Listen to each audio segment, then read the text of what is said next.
السلام علیکم۔ Imran drawing room کے صوفے پر تقریباً نیم دراز حالت میں ایک رسالہ پڑھنے میں مصروف تھا کہ کال بیل کی آواز سن کر بے اختیار چونک کر سیدھا ہو گیا۔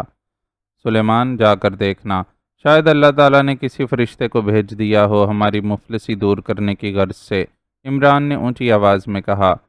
یہاں جن تو آ سکتے ہیں، فرشتے نہیں۔ راہداری سے سلیمان کی آواز سنائی دی۔ وہ کچن سے نکل کر بیرونی دروازے کی طرف بڑھ رہا تھا۔ چلو شاید الادین کے چراغ والا جن ہو، عمران نے مسکراتے ہوئے کہا، اور سلیمان ڈرائنگ روم کے دروازے کے سامنے سے گزر کر آگے بڑھ گیا۔ کیا یہ فلیٹ علی عمران صاحب کا ہے؟ دروازہ کھلنے کی آواز آتے ہی ایک باوقار اور سنجیدہ سی آواز سنائی دی۔ یہ تو انسانی آواز ہے، نہ کسی جن کی اور نہ کسی فرشتے کی، عمران نے اس طرح منہ بناتے ہوئے کہا جیسے انسانی آواز سن کر اسے بے حد مایوسی ہوئی ہو۔ جی ہاں، تشریف لائیے، سلیمان کی مؤدبانہ آواز سنائی دی، اور عمران سمجھ گیا کہ آنے والا یقیناً کوئی باوقار اور معزز آدمی ہے، اس لیے سلیمان لاشعوری طور پر مؤدب ہو گیا ہے، اور پھر چند لمحوں بعد ڈرائنگ روم کے دروازے پر واقعی ایک معزز شخصیت نمودار ہوئی، اور عمران اٹھ کر کھڑا ہو گیا۔ آنے والا ادھیڑ عمر تھا، لیکن اس کے جسم پر انتہائی قیمتی سوٹ تھا، اور اس نے ہاتھ میں سونے کی مٹھ والی چھڑی پکڑی ہوئی تھی۔ چہرہ چوڑا اور باوقار تھا۔ بغیر اطلاع آنے کی معافی چاہتا ہوں، اس معزز آدمی نے اندر داخل ہوتے ہی انتہائی با اخلاق لہجے میں کہا۔ اطلاع تو آپ نے دی ہے، پھر معافی کیسی؟ عمران نے مسکراتے ہوئے جواب دیا تو آنے والا بے اختیار چونک پڑا۔ میرا نام رسالت خان ہے، آنے والے نے مسافے کے لیے ہاتھ بڑھاتے ہوئے کہا۔ علی عمران، عمران نے مسکراتے ہوئے جواب دیا، اور پھر مسافہ کرنے کے بعد رسالت خان کو اس نے بیٹھنے کا اشارہ کیا۔ تشریف رکھیے، عمران نے کہا، اور رسالت خان صوفے پر بیٹھ گیا۔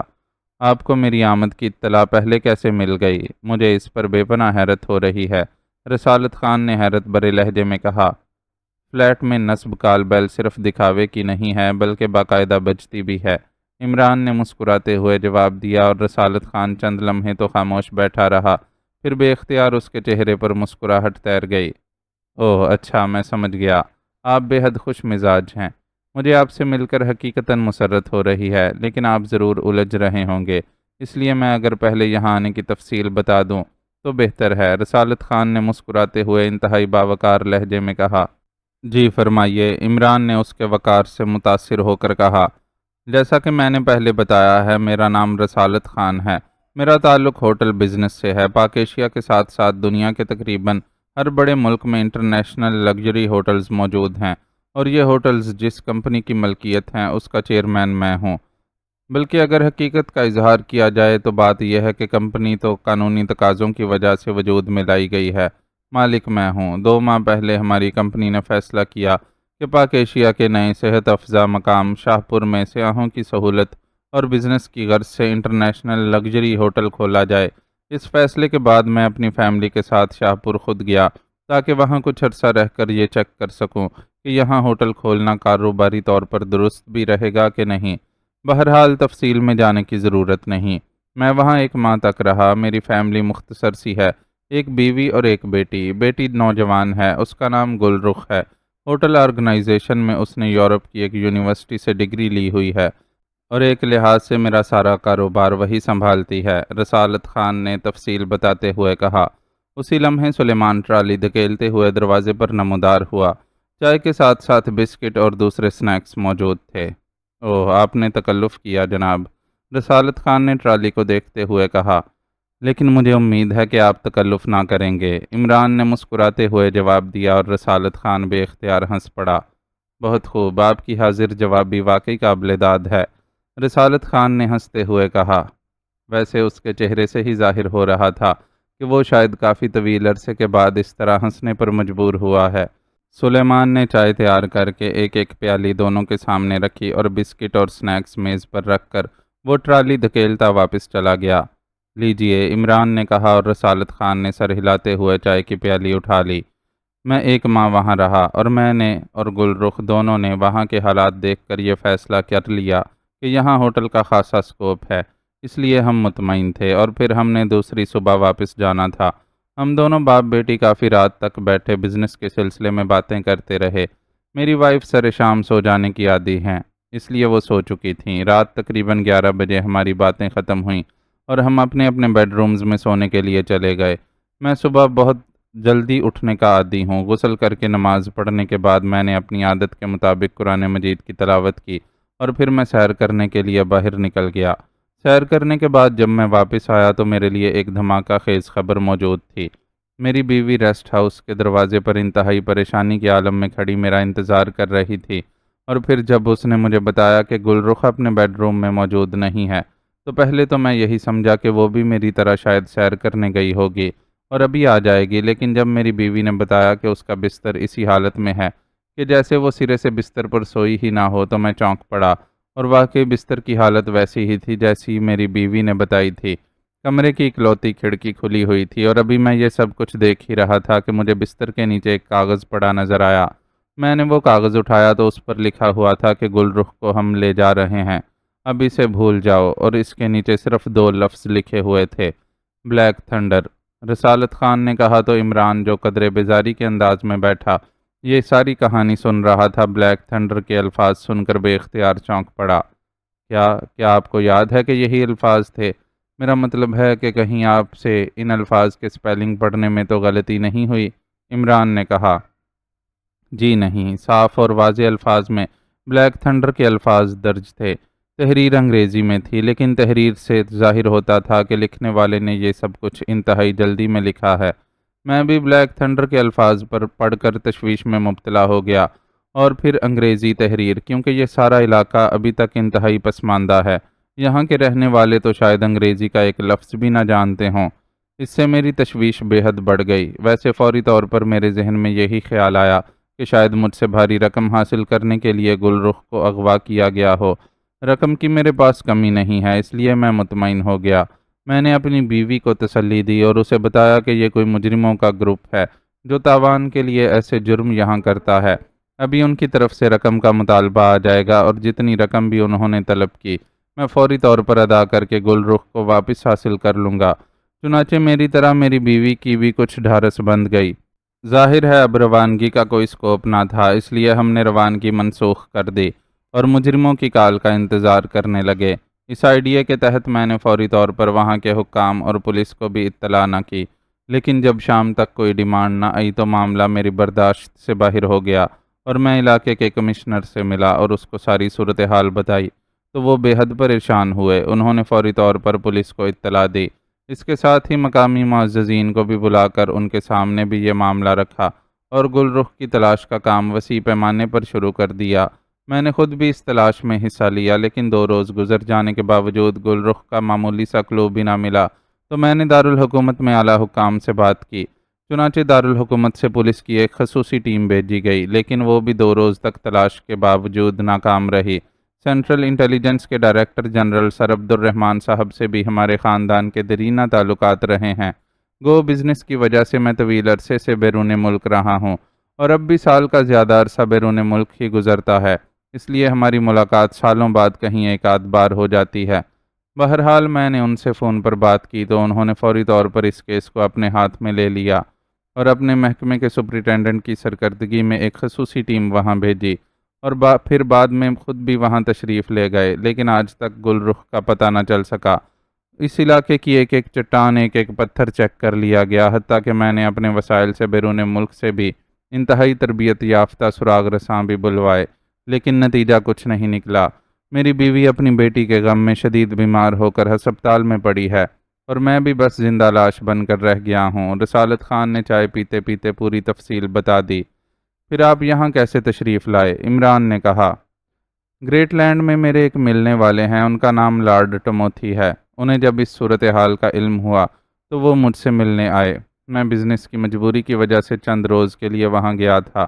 انہوں نے مجھے بتایا کہ پاک ایشیا کے دارالحکومت میں آپ رہتے ہیں، اگر آپ میری مدد پر آمادہ ہو گئے تو گل رخ کا سراغ لگایا جا سکتا ہے۔ انہوں نے مجھے آپ کے نام ایک خط بھی دیا ہے اور مجھے آپ کا فلیٹ نمبر بھی بتایا ہے۔ انہوں نے آپ کی اس قدر تعریف کی ہے کہ میرے مایوس دل میں ایک بار پھر امید کی کرن جاگ اٹھی۔ چنانچہ میں فوراً یہاں پہنچا اور اب آپ کے سامنے ہوں۔ آپ جس قدر رقم چاہیں مجھ سے لے لیں، میری بیٹی کا سراغ لگائیں، اگر وہ مر بھی چکی ہے تب بھی، کم از کم مجھے صبر تو آ جائے گا۔ لارڈ ٹموتھی نے مجھے یہ بتایا تھا کہ آپ کو رضامند کرنا میری ذمہ داری ہے، کیونکہ بقول ان کے آپ کی رضامندی اصل بات ہے، لیکن میں اس امید کے ساتھ آپ کے پاس آیا ہوں کہ آپ مجھے مایوس نہ کریں گے، رسالت خان نے کہا، اور اس کے ساتھ ہی اس نے جیب سے ایک لفافہ نکال کر عمران کی طرف بڑھا دیا۔ عمران نے لفافہ لیا اور اسے کھول کر اس میں موجود کاغذ نکال کر پڑھنے لگا۔ یہ گریٹ لینڈ کے لارڈ ٹموتھی کا خط تھا۔ لارڈ ٹموتھی سے عمران کے خاصے تعلقات تھے۔ خط میں لارڈ ٹموتھی نے رسالت خان کی مدد کرنے کی سفارش کی تھی۔ عمران نے خط پڑھ کر اسے واپس لفافے میں ڈالا۔ یہ لیجئے، یہ میری دستخط شدہ بلینک چیک بک ہے۔ آپ جس قدر رقم چاہیں اور جب تک چاہیں ان چیکوں کے ذریعے لے سکتے ہیں۔ آپ چاہے جتنی رقم بھی ان چیکوں پر لکھ دیں، چیک بہرحال کیش ہو جائیں گے۔ رسالت خان نے چیک بک عمران کی طرف بڑھاتے ہوئے کہا۔ عمران نے چیک بک اس کے ہاتھ سے لے کر اسے دیکھا اور پھر میز پر رکھ دیا۔ آپ کے پاس وہ بلیک تھنڈر والا خط ہے؟ عمران نے سنجیدہ لہجے میں پوچھا۔ نہیں، وہ تو میں نے شاہ پور کے کمشنر کو دیا تھا، اس کے بعد ان سے واپس ہی نہیں لیا اور نہ مجھے ضرورت محسوس ہوئی، رسالت خان نے جواب دیا۔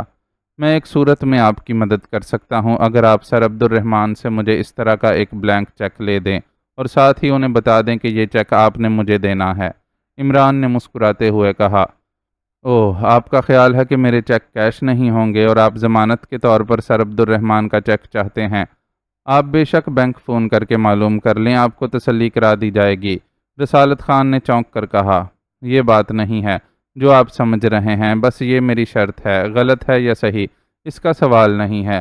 اگر آپ واقعی چاہتے ہیں کہ میں آپ کی مدد کروں تو آپ کو یہ شرط پوری کرنا ہوگی، عمران نے مسکراتے ہوئے کہا۔ ٹھیک ہے، اگر آپ اجازت دیں تو میں آپ کے فون سے سر عبد الرحمن سے بات کر لوں، مجھے یقین ہے کہ وہ انکار نہیں کریں گے۔ میں یہ بلینک چیک بک انہیں دے دوں گا، پھر تو انہیں ویسے بھی کوئی اعتراض نہ ہوگا، رسالت خان نے کہا۔ لیکن آپ نے انہیں میرے متعلق پہلے نہیں بتانا، صرف یہ کہیں کہ آپ نے کسی کو بلینک چیک دینا ہے اور اس کی شرط یہی ہے کہ بلینک چیک آپ کا ہو۔ ہاں، جب وہ رضامند ہو جائیں تو پھر آپ میرا نام بتا سکتے ہیں، عمران نے کہا۔ اوکے، جیسے آپ کہیں، لارڈ ٹموتھی نے آپ کی اس قدر تعریف کی ہے کہ میں آپ کی ہر شرط پوری کرنے کے لیے تیار ہوں، رسالت خان نے کہا، اور عمران نے فون اٹھا کر رسالت خان کے سامنے میز پر رکھ دیا۔ اس وقت وہ دفتر میں ہوں گے اور دفتر کا نمبر میں بتا دیتا ہوں، عمران نے کہا، اور ساتھ ہی نمبر بتا دیا۔ اوہ، واقعی اس کا مجھے خیال نہ رہا تھا، مجھے ان کے گھر کا نمبر تو معلوم ہے، ظاہر ہے بابی سے نمبر معلوم کرنا پڑتا، رسالت خان نے کہا تو عمران مسکرا دیا۔ اسی لمحے سلیمان ٹرالی لے کر آیا اور برتن سمیٹنے میں مصروف ہو گیا، البتہ اس کی نظریں میز پر رکھی ہوئی بلینک چیک بک پر اس طرح جمی ہوئی تھیں جیسے لوہا مقناطیس سے چپک جاتا ہے، لیکن اس نے کوئی بات نہ کی اور خاموشی سے برتن سمیٹ کر ٹرالی دھکیلتا ہوا واپس چلا گیا۔ ہیلو، میں رسالت خان بول رہا ہوں، سر عبد الرحمن سے بات کرائیں، میں ان کا دوست ہوں، رسالت خان نے دوسری طرف سے کوئی آواز سنتے ہی کہا، اور عمران نے ہاتھ بڑھا کر لاؤڈر کا بٹن آن کر دیا۔ یس، چند لمحوں بعد سر عبد الرحمن کی مخصوص آواز سنائی دی۔ عبد الرحمن، میں رسالت خان بول رہا ہوں، السلام علیکم، رسالت خان نے کہا۔ وعلیکم السلام، کہاں سے فون کر رہے ہو؟ دوسری طرف سے سر عبد الرحمن کی بے تکلفانہ آواز سنائی دی، اور عمران سمجھ گیا کہ رسالت خان نے جن تعلقات کی بات کی ہے وہ واقعی درست ہیں، حالانکہ وہ انہیں اپنی زندگی میں پہلی بار دیکھ رہا تھا، اور دیکھنا تو ایک طرف، اس نے کبھی ان کا نام تک نہ سنا تھا۔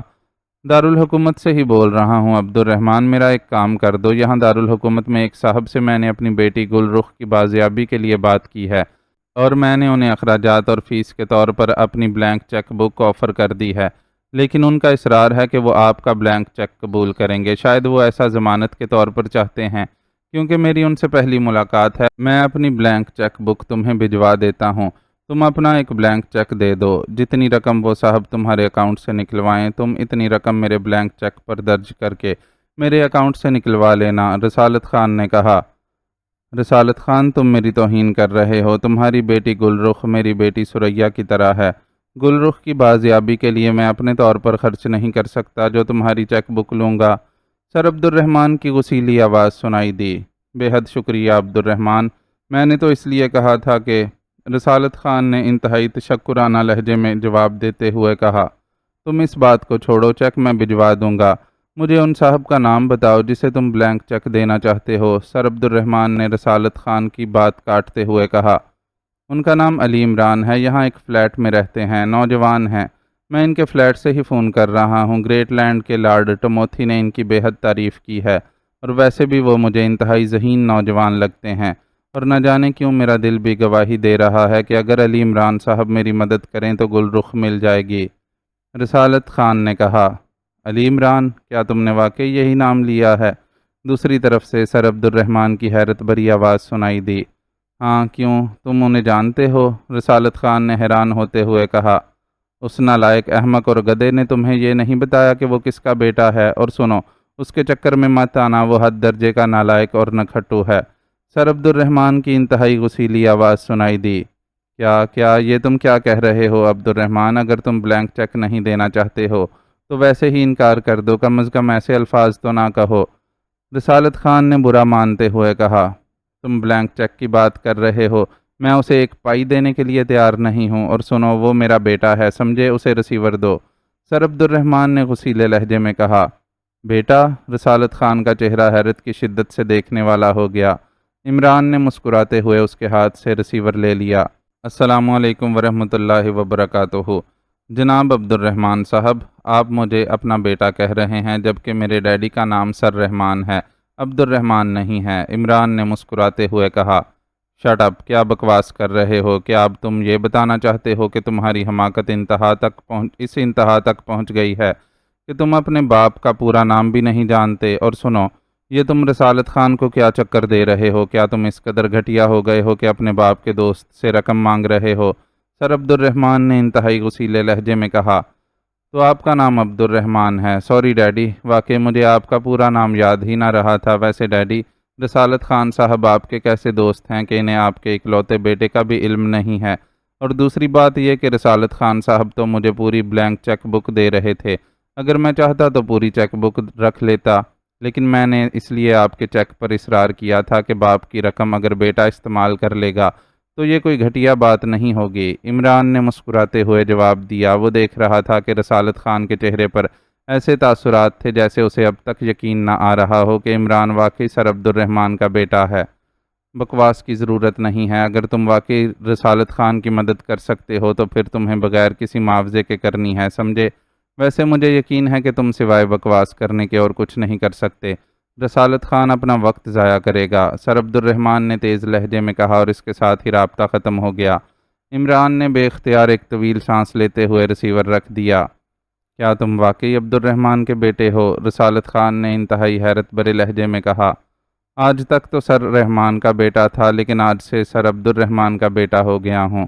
عمران نے مسکراتے ہوئے کہا۔ کیا واقعی تمہیں اپنے والد کے پورے نام کا علم نہ تھا؟ رسالت خان نے حیران ہو کر پوچھا۔ علم تو تھا، لیکن شروع سے ہی سب انہیں سر رحمان کہتے چلے آئے ہیں، اس لیے سر عبد الرحمن عجیب سا لگتا ہے، عمران نے جواب دیا۔ رحمان تو اللہ کا نام ہے، وہ اس انداز میں کسی انسان کے لیے استعمال نہیں ہو سکتا، اس لیے ایسے نام مکمل ہی استعمال کرنے چاہیے، رسالت خان نے کہا۔ آپ نے بالکل درست فرمایا، اللہ تعالیٰ مجھے اور ان سب کو معاف فرمائے جو اب تک سر رحمان کہتے رہے ہیں۔ آپ کی یہاں میرے فلیٹ پر آمد میرے لیے واقعی انتہائی مبارک ثابت ہوئی ہے کہ مجھے آپ کی وجہ سے اپنی یہ بڑی غلطی درست کرنے کا موقع مل گیا ہے، میں اس کے لیے آپ کا دل سے مشکور ہوں، عمران نے انتہائی سنجیدہ لہجے میں کہا۔ غلطی انسان سے ہی ہوتی ہے عمران بیٹے، اصل بات غلطی کا احساس ہوتے ہی اس کا اعتراف اور اس کی فوری درستگی ہے، اور تم نے جس انداز میں نہ صرف اس غلطی کا اعتراف کیا ہے اور اللہ تعالیٰ سے معافی مانگی ہے، اس سے میرے دل میں تمہاری قدر بہت بڑھ گئی ہے۔ ویسے مجھے یہ تو معلوم تھا کہ عبد الرحمن کا اکلوتا بیٹا عمران ہے، لیکن جب بھی کسی ملاقات پر اس معاملے میں ذکر آیا عبد الرحمن نے ہمیشہ یہی کہا کہ وہ نکما اور ناخلف ہے۔ میرے تصور میں بھی نہ تھا کہ تم عبد الرحمن کے بیٹے ہو، مجھے یہ معلوم کر کے دلی خوشی ہوئی ہے، رسالت خان نے مسکراتے ہوئے کہا۔ شکریہ، عمران نے کہا، اور میز پر رکھی ہوئی چیک بک اس نے اٹھا کر رسالت خان کی طرف بڑھا دی۔ میرا خیال ہے کہ اب اس کی ضرورت ویسے ہی نہیں رہی، کیونکہ ڈیڈی کے میرے متعلق ریمارکس سننے کے بعد ظاہر ہے اب آپ دل ہی دل میں لارڈ ٹموتھی کو کوس رہے ہوں گے، جنہوں نے میرا ریفرنس آپ کو دے کر آپ کا وقت ضائع کیا، عمران نے مسکراتے ہوئے کہا۔ اوہ نہیں، ایسی کوئی بات نہیں، میں عبد الرحمن کی طبیعت اور مزاج سے اچھی طرح واقف ہوں، پہلے تو میری تم سے کبھی ملاقات نہ ہوئی تھی، اس لیے مجھے سرے سے تمہارے متعلق کچھ معلوم ہی نہ تھا، لیکن اب جب کہ میں تم سے مل چکا ہوں مجھے معلوم ہو گیا ہے کہ تمہارا مزاج دراصل عبد الرحمن سے یکسر مختلف ہے، اس لیے وہ ایسی بات کہنے پر مجبور ہیں۔ تم پلیز میری مدد کرو، میں بڑی امیدیں لے کر تمہارے پاس آیا ہوں، رسالت خان نے جواب دیتے ہوئے کہا۔ مگر آپ نے شرط تو پوری نہیں کی، ڈیڈی نے تو آپ کے سامنے چیک دینے سے انکار کر دیا ہے، عمران نے مسکراتے ہوئے کہا تو رسالت خان بے اختیار چونک پڑا۔ اس کے چہرے پر حیرت کے ساتھ ساتھ شدید الجھن کے تاثرات نمودار ہو گئے۔ وہ شاید یہ سمجھ رہا تھا کہ عبد الرحمن کا بیٹا ہونے کے ناطے اب وہ شرط پر اصرار نہ کرے گا۔ ٹھیک ہے، میں بھابھی سے بات کرتا ہوں، وہ میرا بے حد احترام کرتی ہوں، میں انہیں کہتا ہوں کہ وہ میری ضمانت تمہیں دے دیں۔ رسالت خان نے رسیور کی طرف ہاتھ بڑھاتے ہوئے کہا۔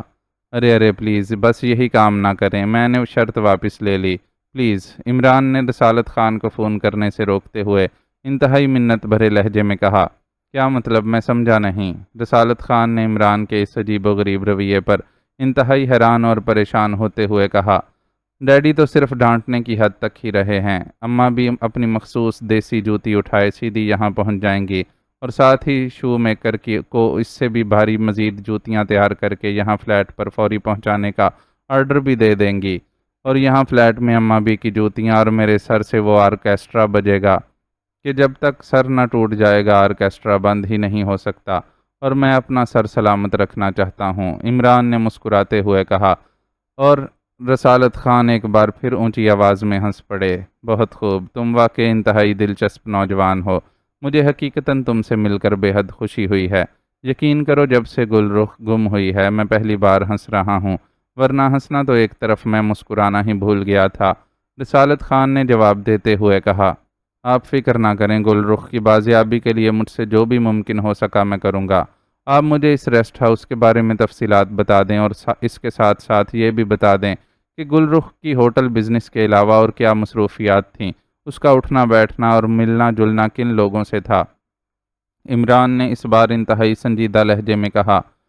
گل رخ انتہائی شوخ طبیعت کی لڑکی ہے، تمہاری طرح ہنسنا ہنسانا، سیر و تفریح اور لوگوں سے دوستی کرنا اس کی ہابی میں شامل ہے، اس لیے اس کے دوستوں کا حلقہ بے حد وسیع ہے۔ میں اس بارے میں کوئی تفصیل نہیں بتا سکتا کیونکہ میں نے کبھی گل رخ کے کردار پر شک کرنے کی گنجائش ہی نہیں سمجھی کہ میں اس کے دوستوں کے بارے میں چھان بین کرتا۔ ویسے اس کے دوستوں میں اعلیٰ سوسائٹی کے مہذب اور باوقار لوگ شامل رہتے ہیں، وہ سنجیدہ، باوقار اور اعلیٰ تعلیم یافتہ لوگوں کو دوست بنانا پسند کرتی ہے۔ اس کے ساتھ ساتھ وہ مذہبی شاعر کی بھی بچپن سے ہی پابند رہی ہے، نماز، قرآن مجید کی باقاعدہ تلاوت، فطری شرم و حیا، یہ سب اس کے کردار میں شامل ہیں، رسالت خان نے جواب دیا، اور پھر اس نے شاہ پور میں اس ریسٹ ہاؤس کے بارے میں تفصیلات بتانی شروع کر دیں۔ گل رخ کا کوئی تازہ ترین فوٹو؟ عمران نے کہا۔ ہاں، اتفاق سے شاہ پور میں ہم نے فوٹوگرافی بھی کی تھی، اس لیے اس کے گم ہونے سے چند روز پہلے کا فوٹو موجود ہے۔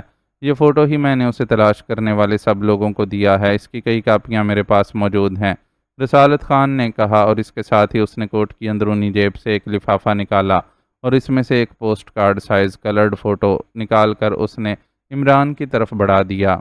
عمران نے غور سے فوٹو دیکھا، فوٹو میں واقعی گل رخ خوبصورت نوجوان اور شوخ و شنگ لڑکی نظر آ رہی تھی، اس کی آنکھوں میں ذہانت کی چمک اور چہرے پر شرارت بھری فطری مسکراہٹ موجود تھی۔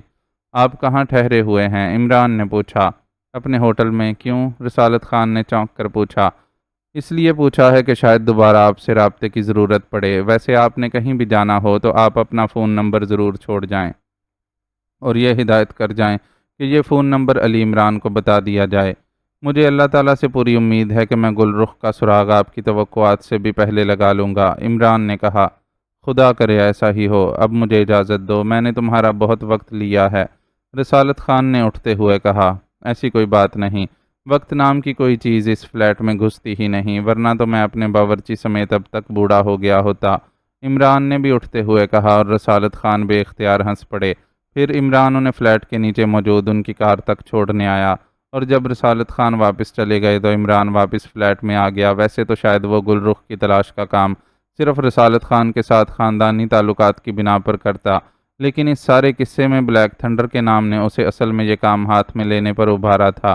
بلیک تھنڈر کے بارے میں ظاہر ہے وہ جو کچھ جانتا تھا نہ ہی شاہ پور کی پولیس اور اعلیٰ حکام جانتے تھے، بلکہ سینٹرل انٹیلیجنس کو بھی یقیناً اس کا علم نہ تھا، اور بلیک تھنڈر کی طرف سے گل رخ کا اس طرح اغوا بتا رہا تھا کہ گل رخ یقیناً ایسی کسی اہمیت کی حامل ہے کہ بلیک تھنڈر جیسی بین الاقوامی تنظیم نے اسے اس طرح نہ صرف اغوا کرایا ہے بلکہ وہاں اپنا نام بھی چھوڑ گئے ہیں۔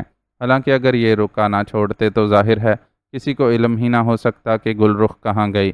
عمران یہ ساری باتیں سوچتا ہوا ڈرائنگ روم میں پہنچا اور اس نے ریسیور اٹھا کر نمبر ڈائل کرنے شروع کر دیے۔ Julia speaking. رابطہ قائم ہوتے ہی جولیا کی آواز سنائی دی۔ X2 عمران نے مخصوص لہجے میں کہا۔ یس سر۔ دوسری طرف سے جولیا کی مؤدبانہ آواز سنائی دی۔ شاہپور کے ایک ریسٹ ہاؤس سے 2-3 ماہ قبل ایک نوجوان لڑکی گل رخ اغوا ہوئی ہے۔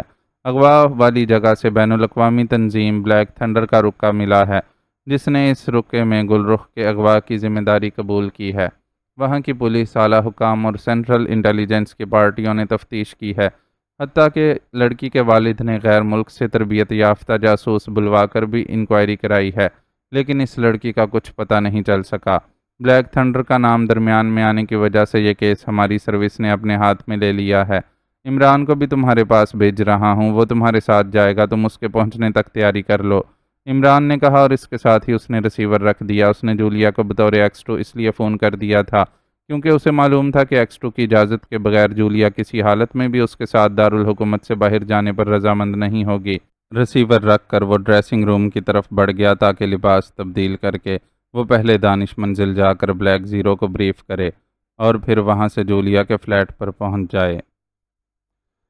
کمرے کا دروازہ کھلتے ہی کرسی پر بیٹھی ہوئی نوجوان لڑکی چونک کر دروازے کی طرف دیکھنے لگی۔ دروازے سے ایک نوجوان جس کے جسم پر قیمتی سوٹ تھا اندر داخل ہو رہا تھا۔ تم نے یقیناً کوئی نہ کوئی فیصلہ کر لیا ہوگا گل رخ، نوجوان نے اپنے عقب میں دروازہ بند کر کے گل رخ کی طرف بڑھتے ہوئے نرم لہجے میں کہا۔ کیا فیصلہ کروں مسٹر جیمز؟ آج اتنا عرصہ ہو گیا ہے کہ میں تمہیں مسلسل یہی بتا رہی ہوں کہ میرا پاک ایشیا کی کسی سائنسی دفاعی لیبارٹری سے کوئی تعلق نہیں ہے اور نہ ہی میں کسی TX ٹائپ آف دوز میں نصب کیے جانے والے TX نام کے کسی آلے سے واقف ہوں۔ سائنس میرا سبجیکٹ ہی نہیں رہا، گل رخ نے انتہائی بیزارانہ لہجے میں کہا۔ حالانکہ تم پروفیسر احسن بیگ کی دوست ہو، میں نے تمہیں احسن بیگ کے ساتھ تمہاری تصویروں کے البم بھی دکھائے ہیں اور میں نے تمہیں بتا دیا ہے کہ احسن بیگ کے جس دوست کی مدد سے ہمیں اس پروجیکٹ کا علم ہوا ہے اس نے ہمیں خود بتایا تھا کہ تم احسن بیگ کے ساتھ اس پروجیکٹ پر کام کرتی رہی ہو اور تمہیں معلوم ہے کہ وہ خفیہ لیبارٹری کہاں ہے جہاں احسن بیگ چھپا ہوا ہے۔ دیکھو گل رخ، تمہیں اغوا ہوئے 3 ماہ ہو چکے ہیں۔ اب تک ہم اس لیے خاموش رہے کہ تمہاری تلاش بڑے بھرپور انداز میں جاری تھی، اس لیے تمہیں باہر لے جانا ہمارے لیے ممکن نہ تھا۔ دوسری بات یہ کہ ہم تمہیں کوئی ذہنی یا جسمانی تکلیف اس لیے نہ پہنچانا چاہتے تھے کہ ہم اس فارمولے سمیت تمہیں بھی اپنے ہیڈ کوارٹر بھجوانا چاہتے تھے تاکہ اس فارمولے پر تم سے مزید کام لیا جا سکے، لیکن اب تمہاری تلاش ختم ہو چکی ہے۔ تمہارے باپ نے گریٹ لینڈ سے تربیت یافتہ جاسوس منگوا کر بھی تمہاری تلاش کرائی ہے۔ شاہپور کے حکام اور وہاں کی پولیس سے تو ہمیں ویسے بھی کوئی خطرہ نہ تھا، البتہ سینٹرل انٹیلیجنس کی خصوصی ٹیم بھی تمہیں تلاش کرتی رہی، اس سے ہمیں یقیناً خطرہ تھا، لیکن اب انہوں نے بھی کیس داخل دفتر کر دیا ہے۔ ادھر ہیڈ کوارٹر سے میری بات ہو گئی ہے، ہیڈ کوارٹر نے اب اجازت دے دی ہے کہ اگر ضرورت پڑے تو تم پر ہر قسم کا تشدد کیا جا سکتا ہے۔ ہیڈ کوارٹر کو اب تم سے زیادہ TX کا وہ فارمولہ درکار ہے اور ہیڈ کوارٹر نے مجھے سختی سے حکم دیا ہے کہ اگر میں نے 1 ہفتے کے اندر یہ فارمولہ حاصل نہ کیا تو وہ مجھے سزا بھی دے سکتے ہیں، اور تمہیں معلوم نہیں لیکن میں تمہیں بتا دیتا ہوں کہ ہماری تنظیم میں ہلکی سے ہلکی سزا موت ہوتی ہے، اس لیے آج آخری فیصلہ کر لو۔ اگر تم چاہتی ہو کہ تمہارے جسم کی ہڈیاں توڑی جائیں، تمہارا یہ خوبصورت جسم داغدار کر دیا جائے، تمہاری عزت و عصمت جس کا تم مشرقی لوگ بے حد خیال رکھتے ہو پامال کر دی جائے، تمہارے اس خوبصورت چہرے کو اس قدر بدصورت بنا دیا جائے کہ لوگ تمہاری شکل پر تھوکنا بھی پسند نہ کریں، تو ٹھیک ہے، اب میں مجبوراً یہ سب کام کر گزروں گا۔ تمہیں ہر صورت میں اس لیبارٹری کے بارے میں سب کچھ بتانا پڑے گا، یا دوسری صورت یہ ہے کہ تم خود ہی سب کچھ بتا دو، تو میرا وعدہ ہے کہ تمہارے جسم کو کوئی انگلی بھی نہ لگائے گا، جیمز نے انتہائی سرد لہجے میں کہا، اور گل رخ کا جسم بے اختیار کپ کپانے لگا۔ ہو خدایا، میں کس عذاب میں پھنس گئی ہوں۔ یقین کرو اگر مجھے معلوم ہوتا تو میں پہلے روز ہی تمہیں بتا دیتی، مجھے قطعاً اس بارے میں معلوم نہیں ہے، گل رخ نے انتہائی بے بسی کے عالم میں کہا۔ سنو، میں اگر چاہوں تو تمہیں ہیڈ کوارٹر بھجوا کر وہاں موجود انتہائی جدید ترین مشینوں سے تمہارے ذہن میں موجود تمام معلومات حاصل کر سکتا ہوں، لیکن اس سے دو نقصان ہوں گے۔ ایک تو یہ کہ تم ہمیشہ کے لیے ذہنی طور پر پاگل ہو جاؤ گی اور تمہیں گولی مارنی پڑ جائے گی، اور دوسرا نقصان یہ ہوگا کہ تم سے مزید کوئی کام نہ لیا جا سکے گا، ورنہ آخری چارہ کار کے طور پر مجھے یہ سب کچھ کرنا پڑے گا۔ بہرحال میں نے وہ فارمولہ حاصل کرنا ہے، اور ہر صورت میں کرنا ہے، اور فوراً کرنا ہے۔ جیمز کا لہجہ اسی طرح سرد تھا۔ میں نے تمہیں بتایا ہے کہ احسن بیگ سے میری ملاقات ہوٹل کے ایک فنکشن میں ہوئی تھی۔ وہ انتہائی گریسفل آدمی تھا، اس لیے مجھے وہ دوستی کے لیے پسند آیا اور میں نے اسے دوست بنا لیا، لیکن یہ دوستی صرف ایک ہفتہ قائم رہی۔ احسن بیگ نے مجھے بتایا تھا کہ وہ سائنسدان ہے اور گریٹ لینڈ میں کسی سائنس کانفرنس میں شرکت کرنے آیا ہے، اور پھر وہ واپس چلا گیا۔ میں نے اس سے اس کا پتہ بھی پوچھا تھا، لیکن وہ ٹال گیا۔ بس اس کے بعد میں نے اسے پھر کبھی نہیں دیکھا۔ یہ تصویریں بھی اسی دوستی کے زمانے کی ہیں، گل رخ نے جواب دیتے ہوئے کہا۔ یہ باتیں تو تم مجھے 10,000 بار بتا چکی ہو، لیکن مسئلہ یہ ہے کہ اس احسن بیگ کا ہمارے پاس تمہارے علاوہ اور کوئی کلو نہیں ہے۔ اس سائنس کانفرنس میں اس نے اس فارمولے کے بارے میں اشارات بتائے تھے، اور جب ہماری تنظیم کو اس بارے میں معلوم ہوا تو احسن بیگ غائب ہو چکا تھا۔ اس سے پہلے وہ ایک یونیورسٹی میں کبھی کبھار پڑھاتا بھی تھا، لیکن سائنس کانفرنس میں شرکت کے بعد اس نے پڑھانا ہی چھوڑ دیا۔ اپنا آبائی مکان وہ پہلے ہی فروخت کر چکا تھا۔ اس کے ماں باپ اور بھائی اور دوسرے کسی رشتہ دار کے بارے میں ہمیں کوئی معلومات نہیں مل سکیں، اس لیے مجبوراً ہم نے تمہیں ٹریس کیا اور اغوا کر لائے۔ بہرحال اگر یہ فرض بھی کر لیا جائے کہ تم نے اب تک جو کچھ بتایا ہے وہ درست ہے، تو پھر تم اس کی تلاش میں میری مدد کرو، اور سنو، میرا وعدہ ہے کہ اگر تمہاری مدد سے احسن بیگ کو ہم نے تلاش کر لیا تو تمہیں خاموشی سے واپس بھیج دیا جائے گا اور تم اپنے ماں باپ سے جا ملو گی۔ جیمز نے اس بار نرم لہجے میں کہا۔ میرے ماں باپ تو شاید اب تک میرے غائب ہو جانے کے غم میں مر بھی چکے ہوں گے، لیکن اس کے باوجود تم بتاؤ کہ تم نے خود مجھے بتایا کہ تمہاری تنظیم بلیک تھنڈر بین الاقوامی تنظیم ہے اور انتہائی باوسائل اور مضبوط بھی ہے۔ تمہاری تنظیم اگر اسے تلاش نہیں کر سکی تو میں کیسے تلاش کر سکتی ہوں؟ اگر اس کے باوجود تم اصرار کرو تو مجھے وہ طریقہ بتاؤ کہ جس سے میں اسے تلاش کر سکتی ہوں، تو میں اس عذاب سے نکلنے کے لیے اسے تلاش کرنے میں تمہاری پوری مدد کرنے کے لیے تیار ہوں۔ گل رخ نے جواب دیتے ہوئے کہا۔ جن دنوں تمہاری اس سے دوستی رہی تھی ان دنوں کوئی خاص آدمی جو ان سے ملتا رہا ہو؟ جیمز نے کہا۔ سوائے میرے بقول اس کے گریٹ لینڈ میں اس کا کوئی واقف ہی نہ تھا، اور وہ سوائے رات کے جب وہ اپنے کمرے میں سونے چلا جاتا تھا مستقل میرے ساتھ رہتا تھا، اور اس دوران کبھی کسی نے اس سے آشنائی کا اظہار تو ایک طرف بات تک نہ کی تھی۔ ارے ہاں، ایک منٹ، اوہو، مجھے یاد آ رہا ہے، ایک بار میں اور وہ دونوں شاپنگ کرنے پرل شاپنگ مارکیٹ گئے تو وہاں ایک سیلز مین اس سے خود ہی آ کر ملا تھا، اور اس سیلز مین سے مل کر احسن بیگ بھی بے حد خوش ہوا تھا، اور احسن بیگ نے مجھے بتایا تھا کہ وہ اس کا دور کا رشتہ دار ہے۔ اس کا نام سلیم رضا تھا، اور پھر اس شاپنگ مارکیٹ کے ایک ریستوران میں وہ کافی دیر تک بیٹھے باتیں کرتے رہے تھے۔ پھر ہم واپس آ گئے۔ پہلے میرے ذہن میں واقعی یہ بات نہ آئی تھی، اب تمہارے کہنے پر اچانک یہ بات میرے ذہن میں آئی ہے۔ گل رخ نے کہا۔ ٹھیک ہے، تم آرام کرو، میں اس سلیم رضا کو چیک کرواتا ہوں، جیمز نے کہا، اور اٹھ کر تیز تیز قدم اٹھاتا دروازے سے باہر نکل گیا، اور گل رخ نے بے اختیار ایک طویل سانس لیا۔ یا اللہ، تو رحیم و کریم ہے، مجھے اس عذاب سے نکالنے کی کوئی صورت پیدا کر۔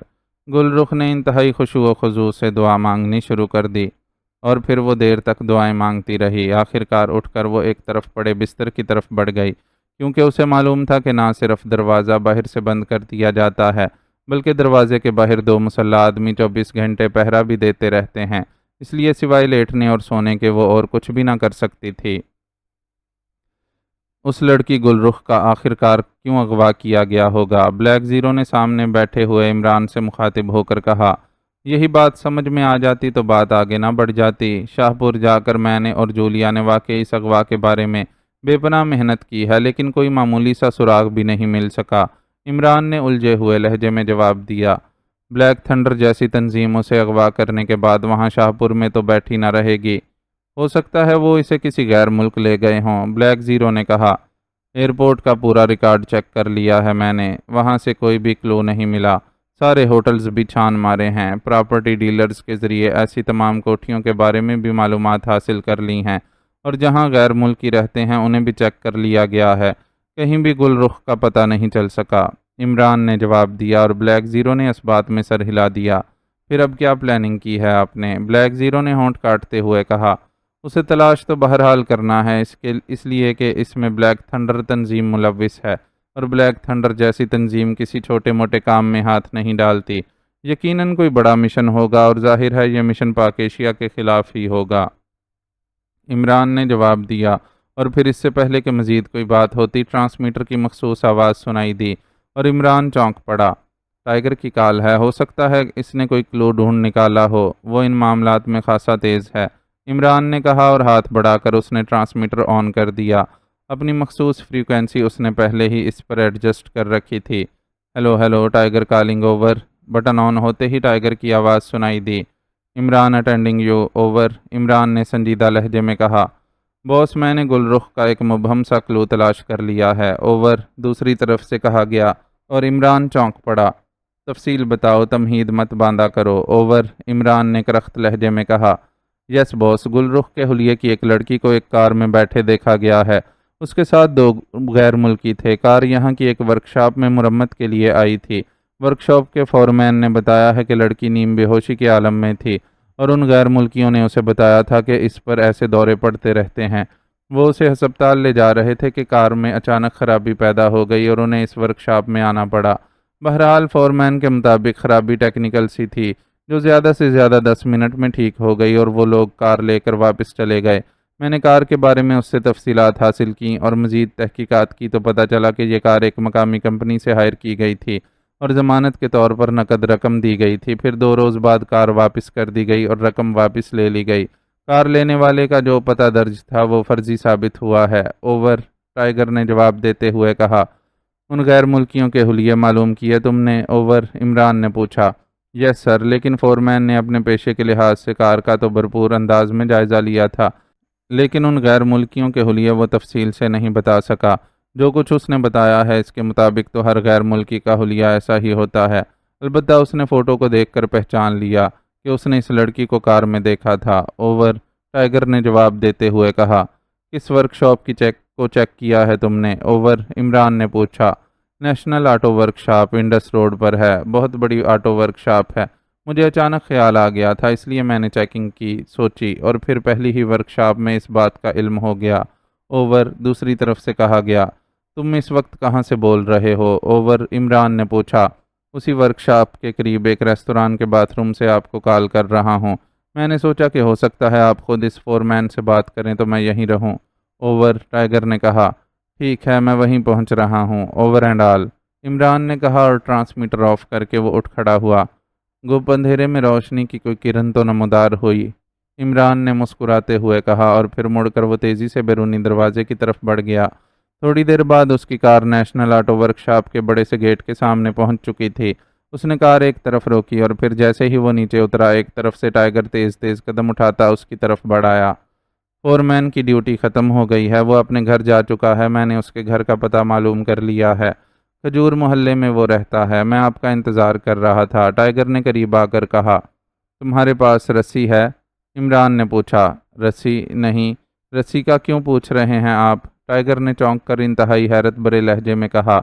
تو پھر کھجور پر کیسے چڑھو گے، عمران نے مسکراتے ہوئے جواب دیا، اور اس کے ساتھ ہی وہ دوبارہ کار میں بیٹھ گیا، اور ٹائیگر بھی ہنستا ہوا کار کا دروازہ کھول کر سائیڈ سیٹ پر بیٹھ گیا، اور عمران نے کار ایک جھٹکے سے آگے بڑھا دی۔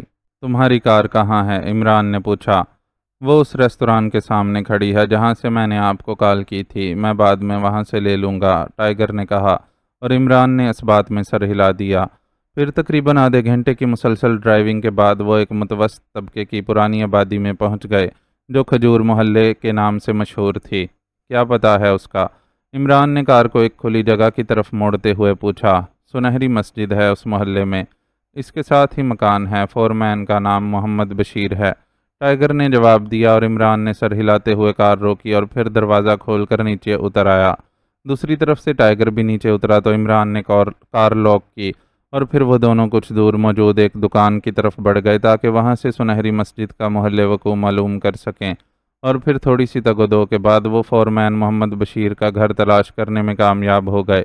محمد بشیر گھر پر ہی مل گیا، لیکن وہ ٹائیگر اور عمران کو اپنے دروازے پر کھڑے دیکھ کر اس قدر حیرت زدہ سا ہو گیا کہ جیسے اسے اپنی آنکھوں پر یقین نہ آ رہا ہو۔ آپ اور یہاں، آپ نے میرا گھر کیسے تلاش کر لیا؟ محمد بشیر نے انتہائی حیرت بھرے لہجے میں کہا۔ نیت نیک ہو تو اللہ تعالیٰ بھی مدد کرتا ہے، عمران نے مسکراتے ہوئے کہا۔ میں بیٹھک کا دروازہ کھولتا ہوں، لیکن آپ کو چند منٹ انتظار کرنا ہوگا کیونکہ محمد بشیر نے قدرے ہچکچاتے ہوئے انداز میں کہا۔ اس تکلیف کی ضرورت نہیں ہے، ہم کسی ہوٹل میں بیٹھ سکتے ہیں، ہم نے تم سے صرف چند معلومات حاصل کرنی ہیں اور اس کا تمہیں معقول معاوضہ بھی دیا جائے گا، عمران نے مسکراتے ہوئے کہا، اور اس کے ساتھ ہی اس نے ایک بڑا سا نوٹ نکالا اور خاموشی سے محمد بشیر کے ہاتھ میں دے دیا۔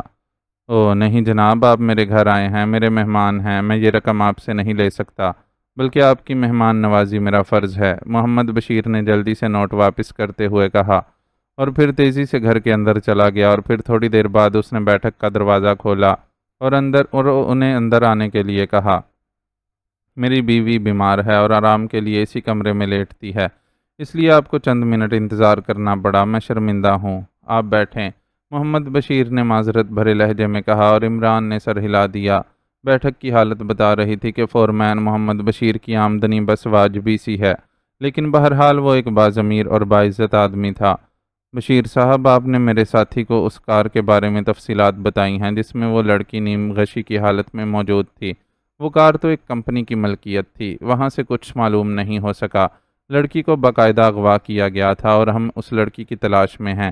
آپ نے ان غیر ملکی افراد کے جو حلیے بتائے ہیں وہ بھی عام سے ہیں۔ اگر آپ ذہن پر زور دے کر کوئی ایسی بات بتا دیں جس سے ان غیر ملکیوں کو تلاش کیا جا سکے تو آپ اس لڑکی کے انتہائی دکھی والدین کی دعائیں بھی حاصل کر لیں گے، اور اللہ تعالیٰ کے ہاں بھی آپ کو اس کار خیر کی جزا ملے گی، عمران نے کرسی پر بیٹھتے ہی فورمین سے مخاطب ہو کر کہا۔ آپ کا تعلق پولیس سے ہے؟ فورمین نے قدرے خوفزدہ لہجے میں کہا۔ نہیں، ہم اس لڑکی کے باپ کی طرف سے اس کی تلاش کا کام کر رہے ہیں اور اس کا ہم باقاعدہ معاوضہ لے رہے ہیں، اس لیے میں نے آپ کو یہ نوٹ دیا ہے کہ آپ نے بہرحال ہمیں ایک کلو دیا ہے، اس لیے آپ اس کے حقدار ہیں، عمران نے دوبارہ جیب سے نوٹ نکالتے ہوئے کہا۔ رہنے دیجئے جناب، میں خود جوان بیٹیوں کا باپ ہوں، کسی کی جوان بیٹی اغوا ہو جائے اور میں اس کی تلاش میں مدد کے لیے رقم لوں، مجھے یہ گوارا نہیں ہے، فورمین محمد بشیر نے کہا، اور عمران نے نوٹ واپس جیب میں ڈال دیا۔ اسی لمحے ایک لڑکا کمرے میں داخل ہوا، اس نے عمران اور ٹائیگر کو سلام کر کے ہاتھ میں پکڑی ہوئی ایک ایک بوتل ان دونوں کے سامنے رکھی اور پھر تیزی سے مڑ کر کمرے سے باہر نکل گیا۔ لیجئے، فورمین نے کہا، اور عمران نے خاموشی سے بوتل اٹھا کر منہ سے لگا لی۔ ایک بات میرے ذہن میں آ رہی ہے، ہو سکتا ہے اس سے آپ کو ان غیر ملکیوں کی تلاش میں کوئی مدد مل سکے، چونکہ میں طویل عرصے سے اس ورکشاپ میں کام کر رہا ہوں اور ویسے بھی میٹرک پاس ہوں، اور اس ورکشاپ میں زیادہ تر غیر ملکی ہی کاریں مرمت کرانے آتے ہیں، اس لیے میں انگریزی روانی سے بول تو نہیں سکتا لیکن سمجھ اچھی طرح لیتا ہوں۔ جب میں کار مرمت کر رہا تھا تو ان دونوں غیر ملکیوں نے آپس میں بات چیت کرتے ہوئے کہا تھا کہ اب احسن بیگ اور اس کی لیبارٹری کا جلد پتہ لگ جائے گا، فورمین نے کہا تو عمران چونک پڑا۔ اور کیا باتیں ہوئی تھیں ان کے درمیان؟ عمران نے اشتیاق بھرے لہجے میں پوچھا۔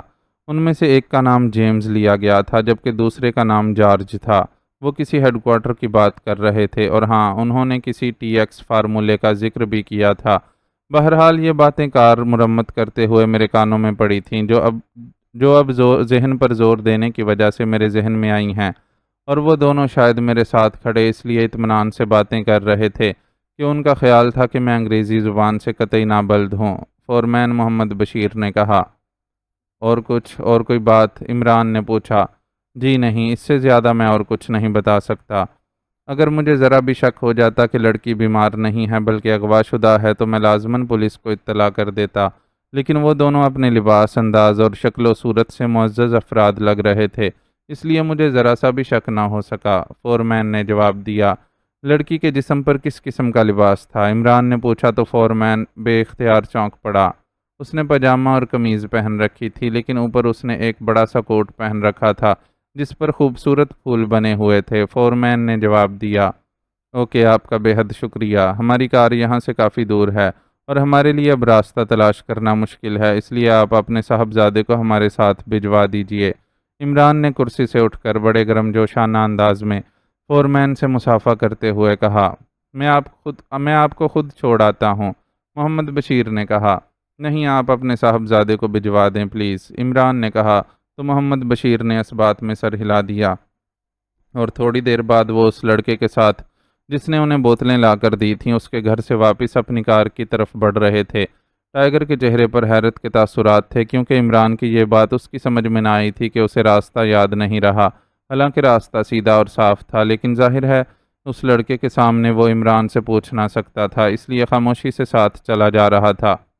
عمران نے کار میں پہنچ کر ڈیش بورڈ کھولا اور اس میں رکھا ہوا ایک پیکٹ نکال کر اس نے لڑکے کی طرف بڑھا دیا۔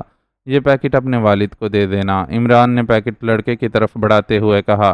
جی اچھا، لڑکے نے معصومیت سے کہا اور سلام کر کے واپس مڑ گیا۔ عمران نے کار سٹارٹ کی اور اسے آگے بڑھا دیا۔ اس پیکٹ میں نوٹ تھے بوس؟ ٹائیگر نے پوچھا۔ ہاں، فورمین غیرت مند آدمی ہے، لیکن اس کے حالات خاصے خراب ہیں، پھر اس نے واقعی ہماری مدد کی ہے، اس لیے یہ اس کا حق تھا۔ اب وہ چونکہ ہمیں تلاش نہ کر سکے گا، اس لیے اسے اب یہ نوٹ لینے ہی پڑیں گے، عمران نے مسکراتے ہوئے کہا، اور ٹائیگر نے اس بات میں سر ہلا دیا۔ اسی لیے آپ اس کے لڑکے کو ساتھ لے آئے تھے؟ میں حیران ہو رہا تھا کہ راستہ تو صاف اور سیدھا ہے، پھر آپ نے لڑکے کو ساتھ کیوں لے لیا ہے؟